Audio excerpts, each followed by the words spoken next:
Laparoscopy आणि स्त्रीरोग प्रसूतीशास्त्रात नैपुण्य प्राप्त केलेल्या कोल्हापुरातील रंगनाथ हॉस्पिटलमध्ये नोंदणीकृत बांधकाम कामगारांना पूर्णपणे मोफत उपचारांची सोय करण्यात आली आहे। या योजनेचा बांधकाम कामगारांनी लाभ घ्यावा असं आवाहन डॉक्टर प्रवीण हेंद्रे यांनी केले। कोल्हापुरातील रंगनाथ हॉस्पिटलमध्ये अत्याधुनिक यंत्रसामुग्रीद्वारे उपचार केले जातात।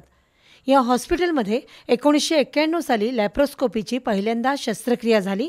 त्यानंतर आजवर 25,000पेक्षा अधिक शस्त्रक्रिया झाल्या। तसंच अनेक स्त्रीरोग तज्ज्ञ आणि शल्यविशारदांनी दुर्बिणीतून शस्त्रक्रिया करण्याचं प्रशिक्षण घेतलं। त्याची दखल घेत नाशिकच्या आरोग्य विज्ञान विद्यापीठानं रंगनाथ हॉस्पिटलला अधिकृत प्रशिक्षण केंद्र म्हणून मान्यता दिली आहे, असं डॉक्टर प्रवीण हेंद्रे यांनी सांगितलं। नोंदणीकृत बांधकाम कामगारांना या हॉस्पिटलमध्ये पूर्णपणे मोफत सुविधा दिल्या जाणार आहेत।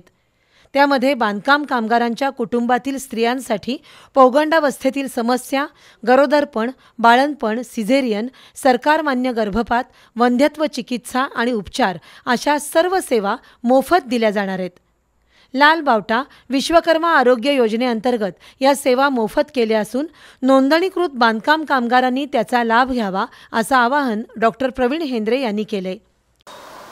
आता रंगनाथ हॉस्पिटलमध्ये बांधकाम कामगार योजनेअंतर्गत बांधकाम कामगार, त्याची पत्नी, त्यांचे आई वडील आणि 2 मुलं यांच्यासाठी आरोग्यावरच्या सर्व जे काय आजार आहेत या सर्व आजारांवर आता ही उपचार करण्याची मोफत सोय आता झालेली आहे।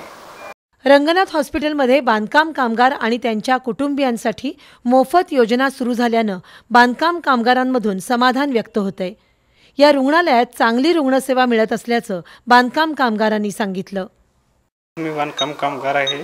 माझ्या बायकोला इथं डिलिव्हरीसाठी ॲडमिट केलेलं आहे। सगळा खर्च या हॉस्पिटलमध्ये मोफत झालेला आहे आणि यांची सेवा पण उत्तम आहे।